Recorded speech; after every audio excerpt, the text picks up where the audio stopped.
right. Well, good afternoon, everybody. Nyia Harris here for Open Book with Nyia Harris. Let me tell you, today is episode 50.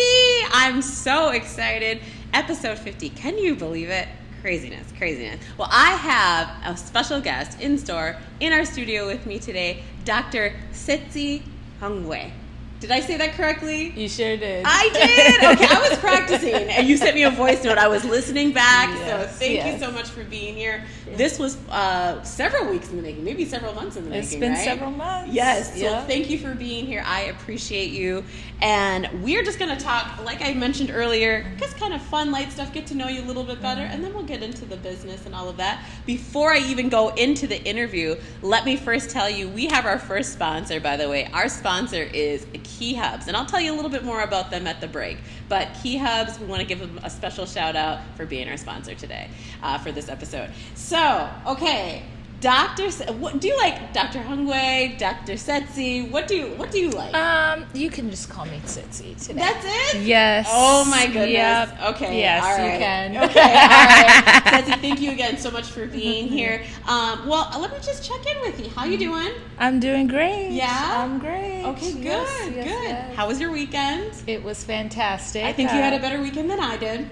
I sure did. I was in California, and it was wonderful. It's been 10 years since I was actually in California, and the last time I didn't visit per se, so I had a blast. I was in Malibu and LA, and it was fantastic. Yeah, and it wasn't for business, it was all for pleasure. So you spent a lot of time on the beach? It sure was. Yeah. And I've just become more conscientious over the last couple years to just be mindful of taking that time for myself, and so I can be my best self. So I'm really happy that I invested some time for myself. That's wonderful.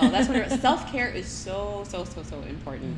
Mm-hmm. For those who don't know you, okay, you are a doctor of dental medicine. Okay. All right, we'll get into that in a little bit. Actually, we might get into that now. Okay. How long have you been a dentist?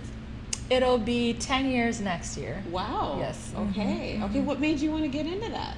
I had a dentist when I was a teenager. Mm-hmm. She was a woman, and I was just very inspired by her. She took good care of our family in Michigan, and I approached her when I was in college. I was like, I think I might be interested. Can I come and shadow you? And she encouraged my interest, and that's really the main takeaway for me, is that she encouraged me and pushed me forward, and the rest is history. So it was another female dentist who inspired me. I love that. Yeah. I love that. Yeah.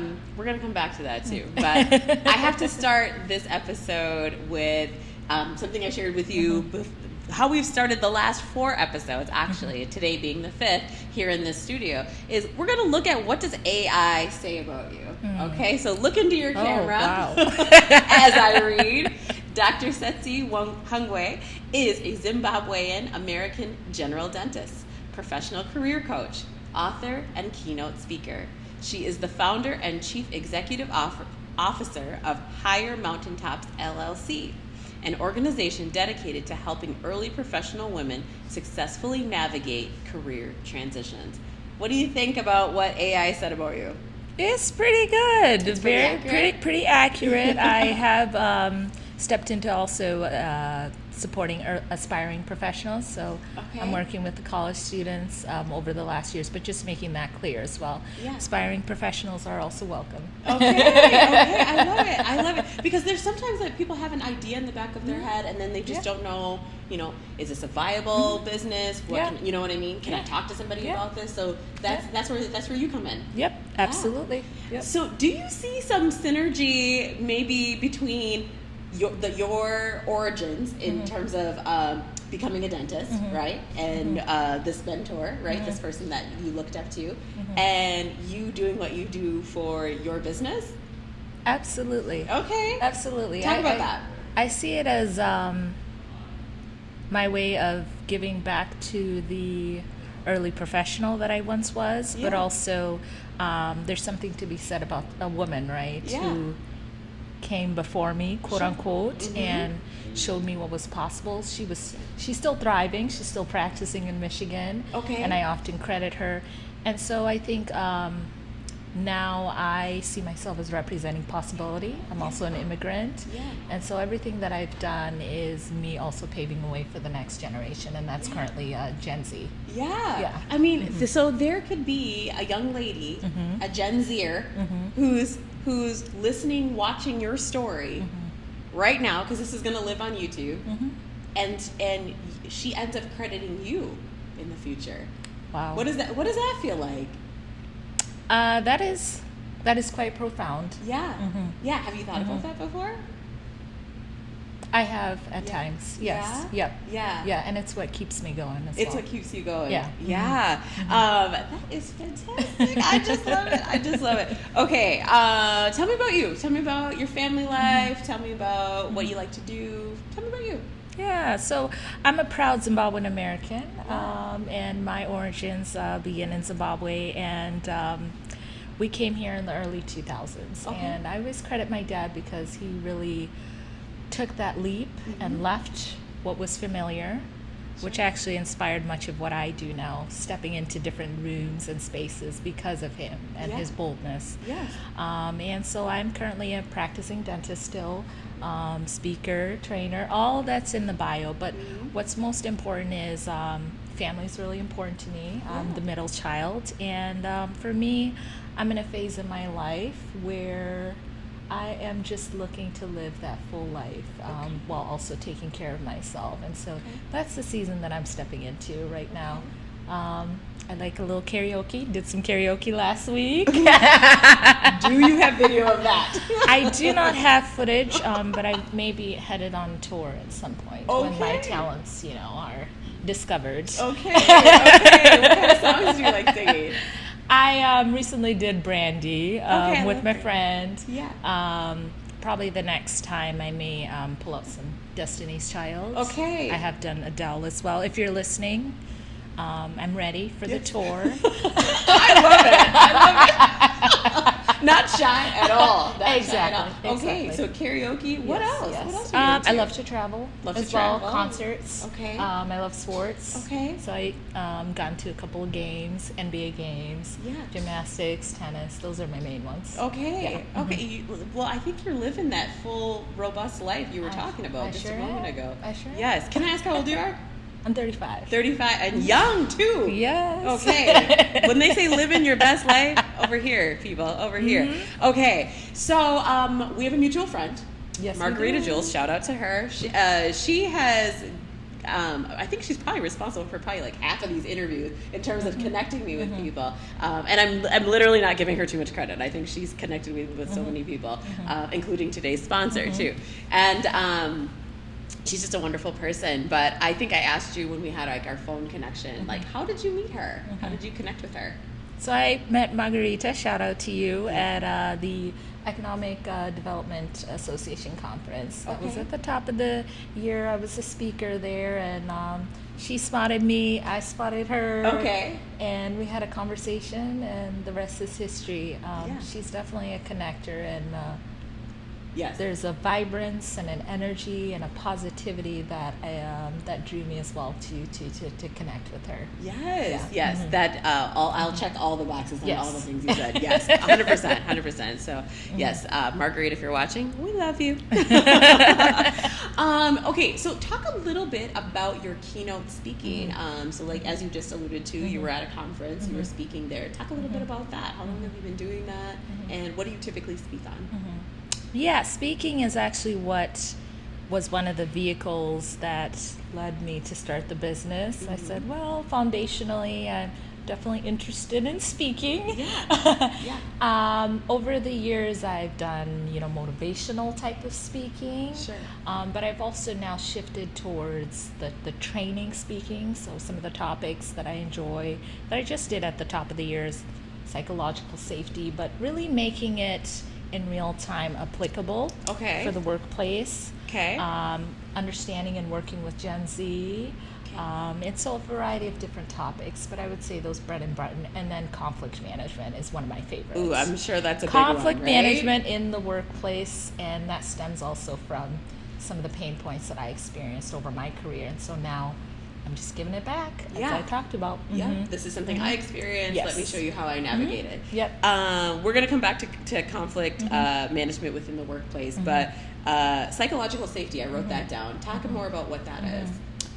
Yeah, psychological safety is this idea of creating an environment. And when I think about psychological safety, we often talk about then typically, do your employees and your team members feel safe to speak up, but also challenge the status quo, but also if they make a mistake. You know, day to day, and I mentioned I still work as a dentist, but from the time that I began my career, I was always very intentional with my direct reports to make sure that they feel safe, not only with the quote unquote, oh, my door is open, but also being able to approach me when they didn't know. But also being able to approach me candidly and be able to let me know when they've made a mistake. And what type of response do I provide when somebody's made a mistake?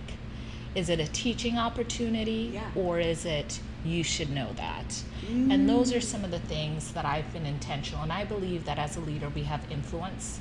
And that influence has a trickle down on the culture that we ultimately create. And ultimately, I see it as a responsibility to not be perfect, but also to model that.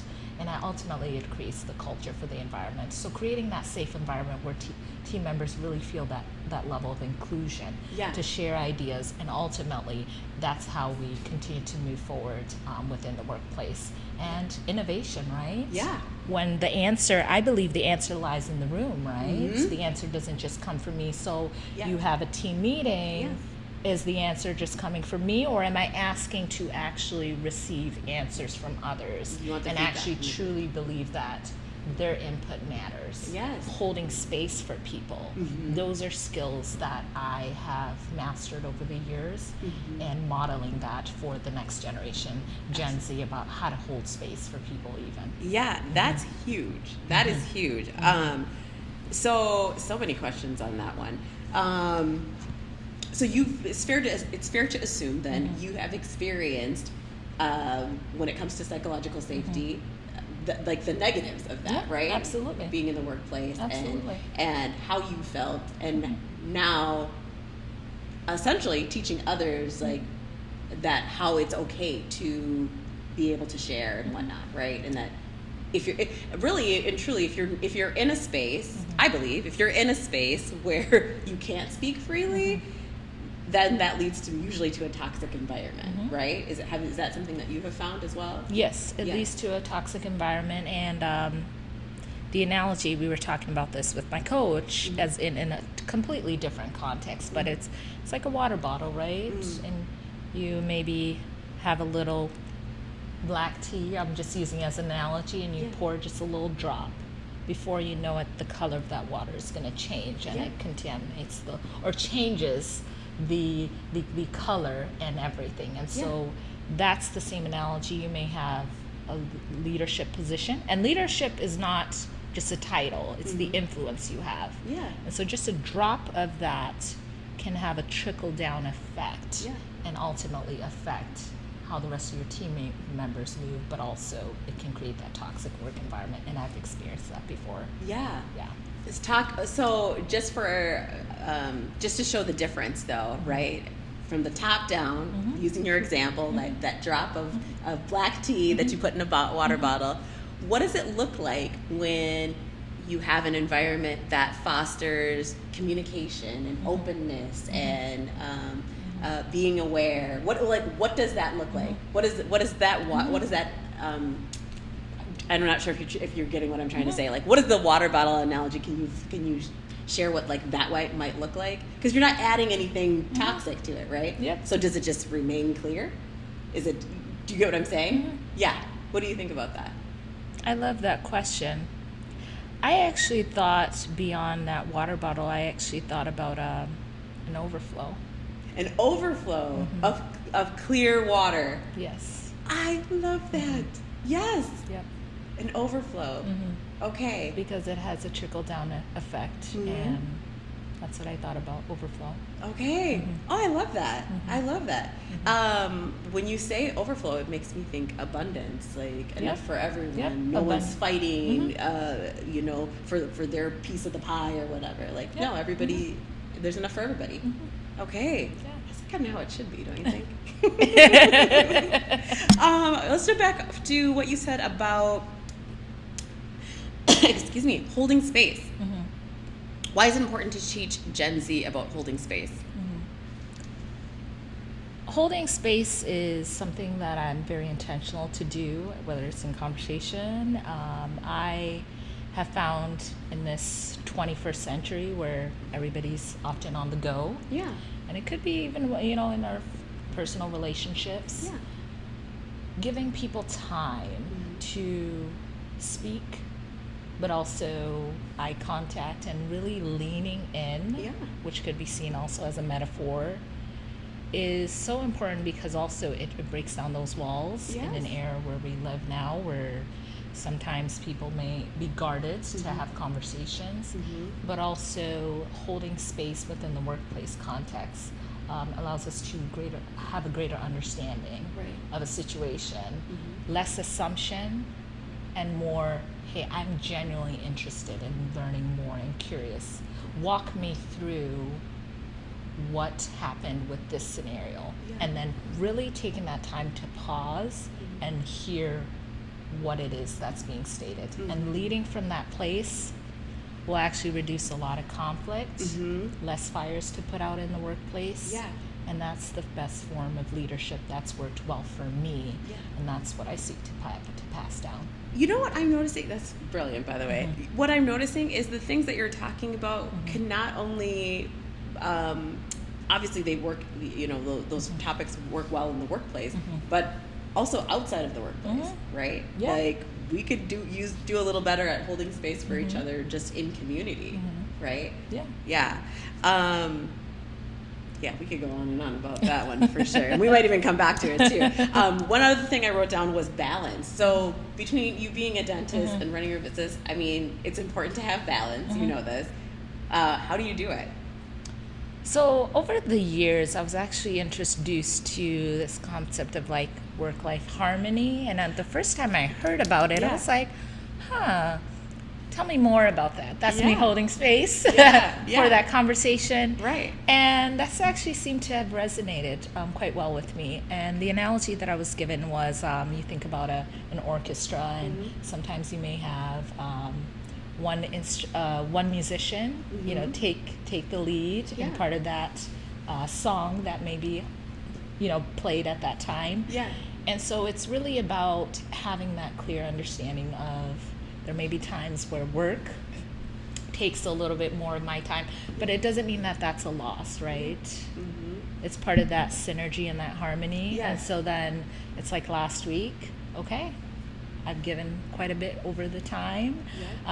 This was actually my first time on a plane, and that's actually quite a lot, quite a few months gap for me, 6 months since I'd been on a plane. Okay. And I had given much work-wise, and I said it's time to give for myself. So that work-life harmony is just having that awareness of when I need to take a step back, but it's not a loss when I'm investing time in the work. But it's also not a loss when I'm investing time in myself. I'm just understanding it's not going to be 50-50 or 100-100, but really accepting that and sitting in that and just understanding that it's all coming together and conspiring for my good. I just believe that. That's wonderful. It doesn't have to be a 50-50, but I think your attitude really dictates kind of like how you see those things, right? That like, oh, okay, I need to give a little bit more to this work, to being a dentist or to running my business. But I think the awareness that you have that, hey, I need to take some time for myself, that's huge. That's huge, and something we don't do nearly enough. I was just sharing with a friend the other day, I said, there's a reason that all of these corporations give you all of this PTO time. And I don't know the statistics or the numbers. You can Google it and look it up or whatnot. But like how like the vast majority of people don't use like their PTO because like they're worried about like deadlines and stuff like that, and who's gonna do my work if I leave, you know, and that kind of thing. It's like they give it to you for a reason. You should absolutely use it. So just good on you. I love the fact that you're young and you know that already, and you're not waiting until it's too late to try to figure that out. And it's come from learns. I talk often in rooms about, how I felt before COVID, and I felt like in some ways I was like running on a hamster wheel as a metaphor in much of my 20s, and I did what I needed to do, right, to get the degree and get to the level that I wanted to, all the things, and really check reach all the boxes, my right? full potential. Yeah. But there's a burnout that can come with that, and it's not something that we're often trained in school about. Now that you have the career, do you have the things in place to sustain the career? This body here is a vehicle, and I would like for it to carry me over the next 3 decades. Yeah. And so what does that look like to do that? And COVID was the first time that I really took that pause. And, fast forward, it led me to start the business. But, this is it's been a journey. And taking care of myself is definitely been an awareness. I would say even more so even this year as well. Yeah, that's wonderful. So many things there too. We'll talk more about the business on the other side of the break, but the jump back to what you said about COVID and kind of having this epiphany, being on the hamster wheel, right? That's something I've heard from a lot of people, that it was the first time you had the opportunity for a lot of us to stop and say, like, reassess. I think that's why you also saw a big shift in like the work that people did, right? Like, okay, I'm done working for XYZ corporation. I think I'm going to go into business for myself, you know, which is my own story too. With an additional circumstance with my dad passing away, but I did have me come to that realization. But had COVID not happened, do you think you would have still been on the hamster wheel, just doing what do you think? That's an interesting question. I am doubtful. Doubtful? Yeah. The time that I took off during COVID was the longest I've ever taken off, and actually literally sat for that long. There was COVID and other factors that had me out of work, but I literally was not in a dental office between March to November. Okay. And so to give me that amount of time to pause and do so, I think there's no way to really simulate that other than to have such something like that occur. So I would say I doubt so. Yeah. But you never know. You never know, right? I mean, like you said, so I'm assuming you're saying March 2020 to November 2020. Yeah. Yeah, it's a lot of thinking. What else were you doing during that time? Besides thinking. A lot of people took up hobbies. I spent a lot of time resting. Yeah. I traveled for about a month towards around September to October to visit my sibling. Okay. I spent a lot more time outside, and I'm not really often outside Outdoors as girl. Much. But I just spent a lot of time, and actually I would say there was a lot of joy during that period of time. Okay. And a lot of definitely thinking about who I am beyond the doing. And I think that's where some of the joy as well came from. Should really understand that I was more than a dentist. Yes, yes. You know the phrase, like, old soul? Like, oh, that person's an old soul. Yeah. Has anyone ever told you that before? Yes. Yes, you very much give up that vibe. Yes. Well, okay. Well, we're gonna talk more about the business in just a little bit. Okay. I think this is probably a great time to go ahead and pivot. And so now you're gonna hear a word about our sponsor.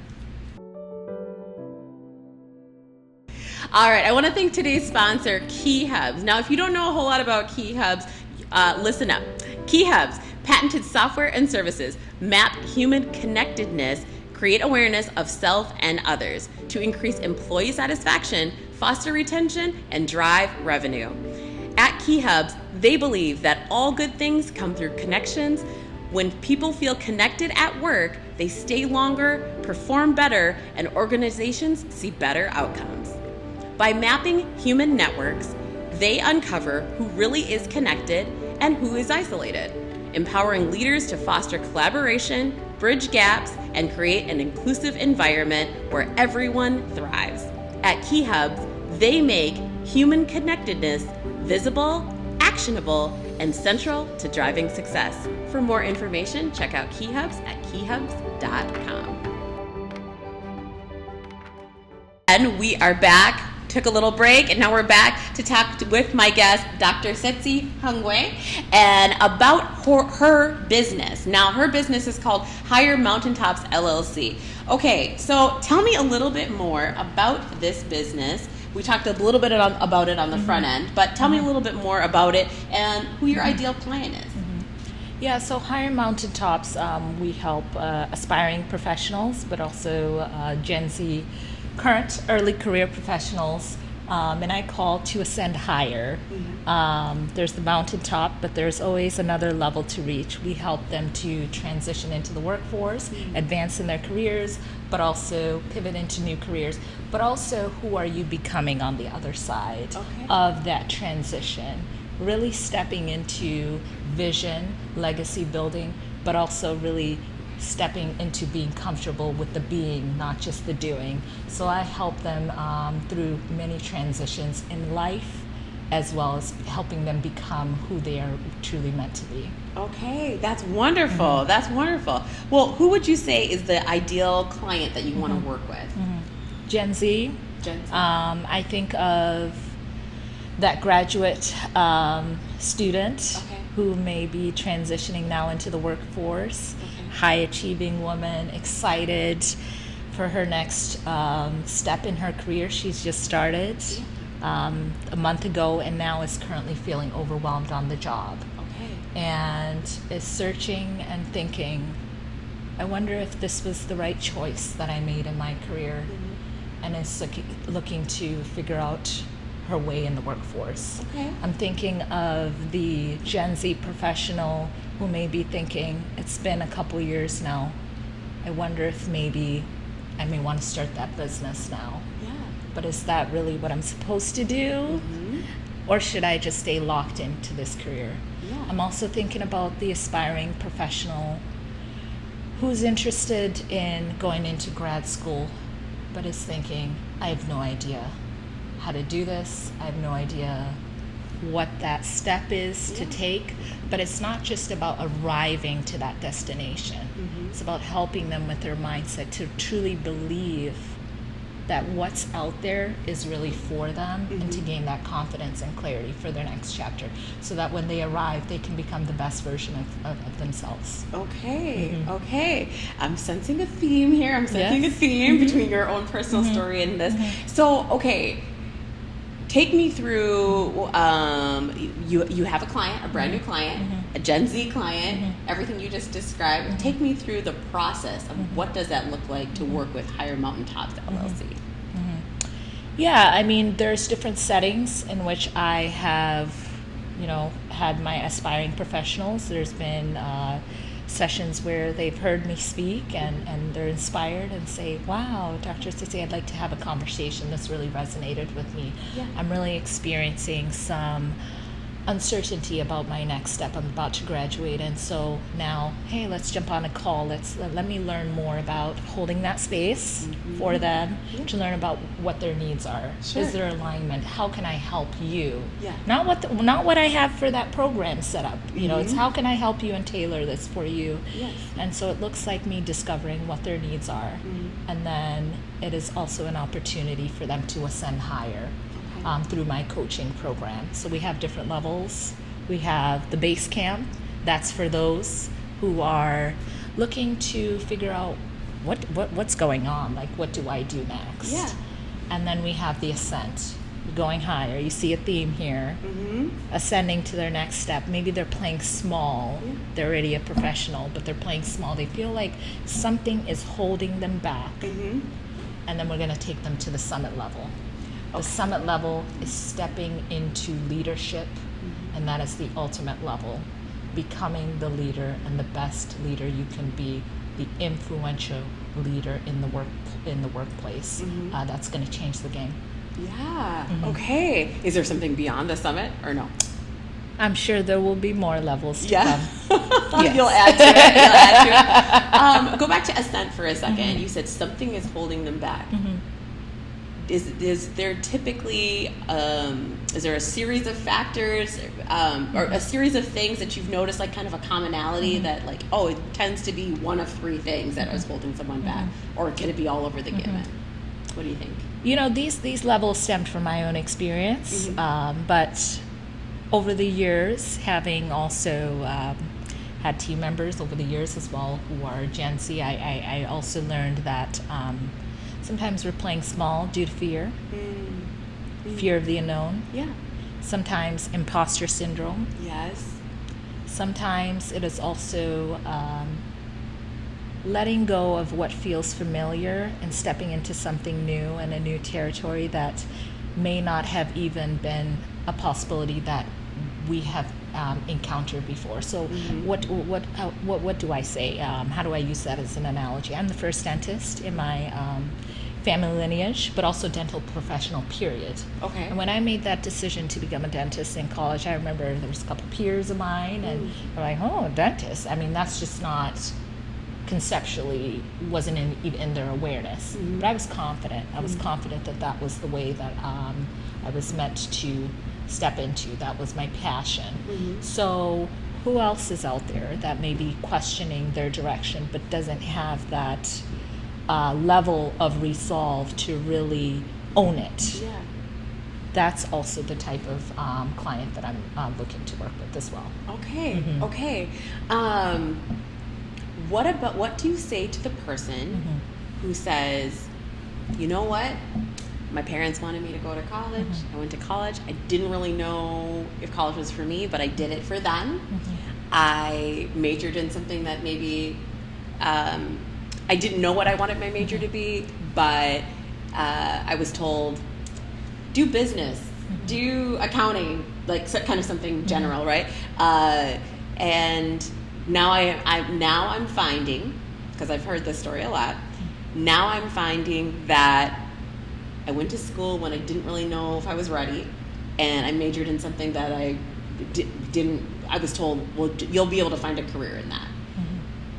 What do you say to that person who now, and the third thing, sorry, I forgot to tell you this, sorry. And the third thing, and they're now working in a field that has nothing to do with their degree. What do you say to that person who says, I just feel lost?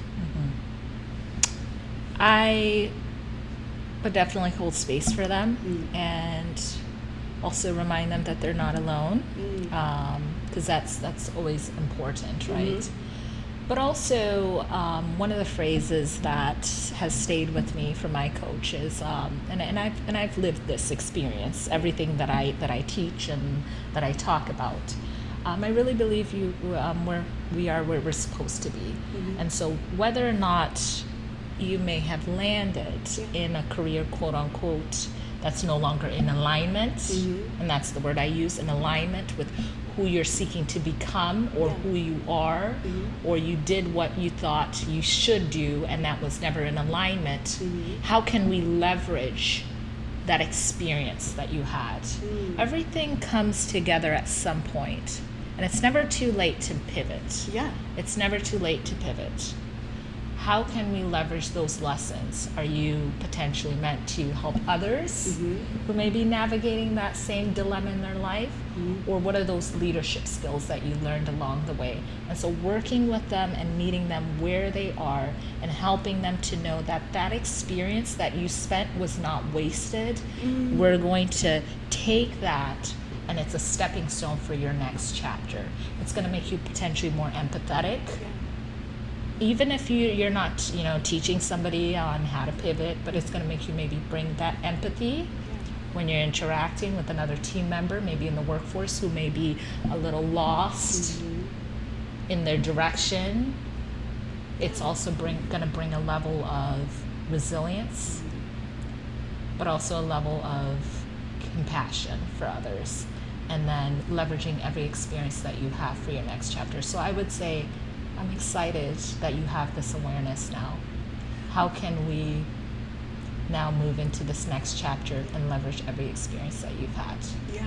I wanted you to finish. I was just going to say, do you see how she just turned that into a positive? That's what you can expect at Higher Mountain Town LLC. I mean, no, that's fantastic, right? That you're using it as a stepping stone, building empathy, resilience, compassion, like you said.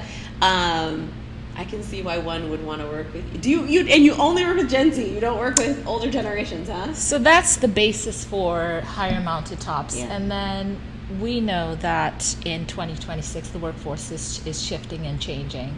So working with mid-career professionals, but also seasoned professionals to navigate the very same things that I teach, conflict management, psychological safety, so that they can also lead the multi-generational workforces to the best of their ability. Yes. And that's what I'm finding is one of the pain points now is, how do I work? It used to be the millennials. Yep. How do I work with the Gen Z? And that's the work that I will actually increasingly in the years to come continue to do. So I see myself as that middle woman, the bridge for the generation that will soon be transitioning out of the workforce, ushering the new generation into the workforce so they can become the best leaders.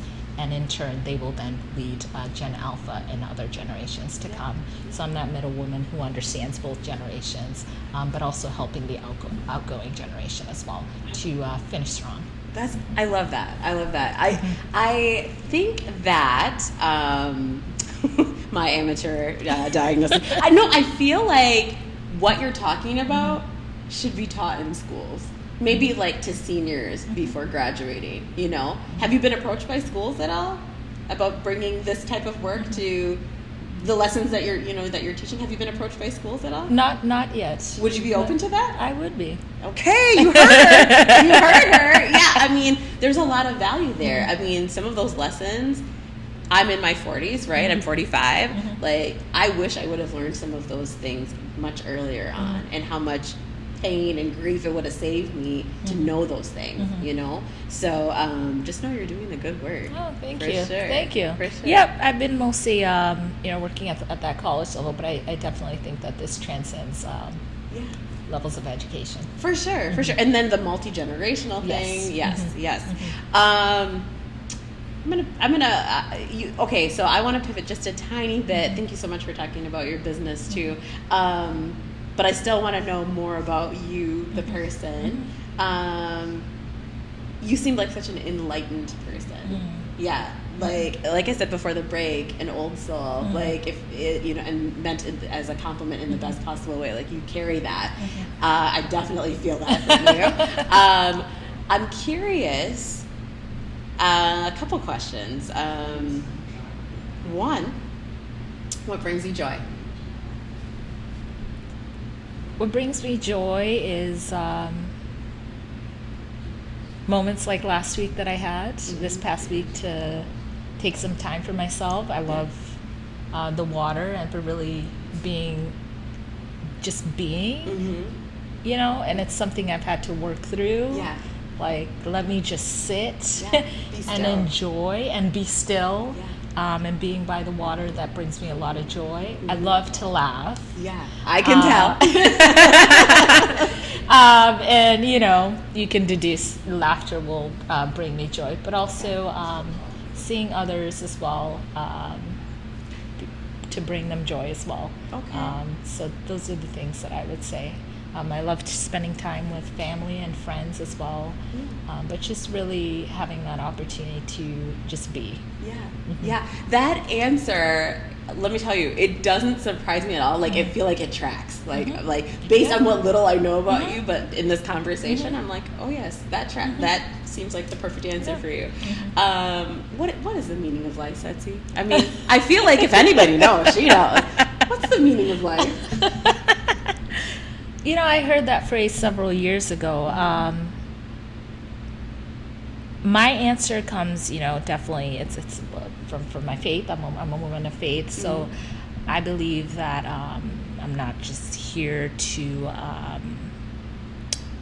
just be as a human being. I have an opportunity and a purpose, from God to also have the opportunity to bring joy to others. My middle name, and I don't think it's a coincidence, from my family, every name that we were given was very intentional. And my middle name is Fadzai, and it means to make people happy or to bring joy. Wow. And I think over the years, it's come back full circle to bring that joy. So for me, that meaningful life means to really become who I'm meant to be. Also do the things that I believe God has for me, and to step into that. Let go of the things that have been holding me back. So for me, that meaning of life is to just live a full life with purpose, and to ultimately finish strong. Yeah. And it sounds like also to help others find their purpose, right? In the process. Okay, well, you said you're a woman of faith, right? Okay. I am not so religious, not at all religious, I'll say, but I consider myself more spiritual. And one of the things that I believe is that, like, everything happens for a reason. Like, there's no such thing as a coincidence. Like, everything is kind of, the universe kind of aligns itself. Like chance meetings and things like that. Like, nope, you were meant to meet that person in that moment, in that time or whatnot. I'm curious if there's a level of that, being a woman of faith, if there a level of that exists within faith, that, yep, everything happens for a reason, that type of thing. Curious about that. Yeah, for me, growing up, I knew of some of those, things. My reference point was the Bible, but I would say there was definitely some cognitive dissonance, knowing, but then not necessarily believing that and walking that out. There's a story I really like in the Bible about Joseph and the things that he went through. And long story short, now that phrase that my coaches often use, that the universe is always conspiring for my good, I see here, I was like, I don't know what she's talking about. This is, I don't know, your plane has delayed, I don't know. That seems like nerve-wracking. But it's something to be said about living life and having that experience. And so for me, I'll just be very candid. There was a situation in my home recently, and now there's some mitigation going on in my house, and definitely looks like my home is like a construction zone right now. Okay. But I was very intentional because I know words have power. Words do have power. And I believe some of the seasons that I went through where I have been doing some affirmations are now working out for my good. Because I've just been very much at peace. And just like, everything's going to work out, everything's going to be taken care of, and I went on my vacation and things are well. But that's the season that I'm stepping into, really knowing that the universe is conspiring for my good, always. I know I've kind of thrown a lot of existential questions at you, but I feel like you can take it too.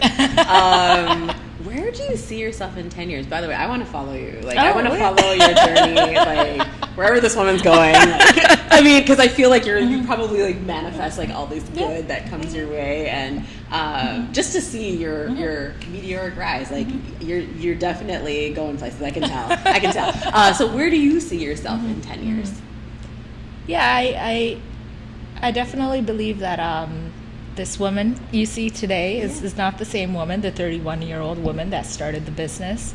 I see myself, there's a regal presence and an aura, and by regal it just means a poise that I believe the 45-year-old woman stepping into the rooms will definitely be evident. I see myself as a steady woman who have seen some things over the years and still passing down some things to the next generation. But I also strongly believe that higher mountaintops and the vision that I have is a groundbreaking one that will ultimately in 10 years be transcendent across industries, and it will shift the trajectory of the workforce because this is impacting this generation, but also the leadership that they will exhibit. And so I think higher mountaintops will become that staple for early professionals and aspiring professionals. It will become the go-to for them to go through that. Yeah. The things that they did not learn in school, they will be some of the most equipped leaders we've had in the workforce, for sure. For sure. Yeah. Big things coming your way. Super excited for you. Thank you. Last question. We probably could have asked her, but I'm curious your thoughts. Why do you think Margarita wanted us to meet today? Why do you think she wanted?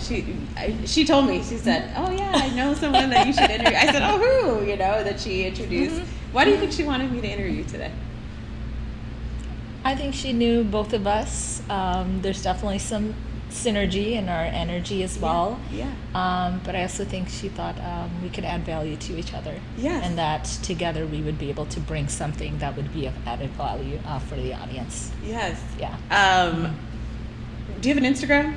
I sure do. What's your Instagram? My Instagram is dr.thungwe22, and that's the Instagram. Okay, Nate will put it on the screen. Follow her. Follow her story. Follow her journey. She's going places. And wise words. Thank you so much. Thank for you. being here. I appreciate What a wonderful conversation. Again, episode 50 of Open Book with Nyia Harris. Delighted to be here with my guest. Thank you again, Dr. Tsitsi, for being here. Next week's guest, let me tell you who's coming up. I have Andre Cretin from, where is he from? Help me out, Nate. Where is he from? Turn Signal. He's from Turn Signal. So he will be my guest. He's going to join me. That should be a delightful show. Thank you for tuning in, for being a part of, for watching, following, liking, just be all the things. I cannot do it without you. I say that all the time. I cannot do that without you, the watchers, the viewers. I appreciate you so much. I want to leave you with what I like to leave you with just about every single time is be kind to one another and listen with intent. But one last thing, I got to thank my sponsor one more time. Big shout out to Key Hubs for being my sponsor for today's episode. Thanks, everybody. Take care.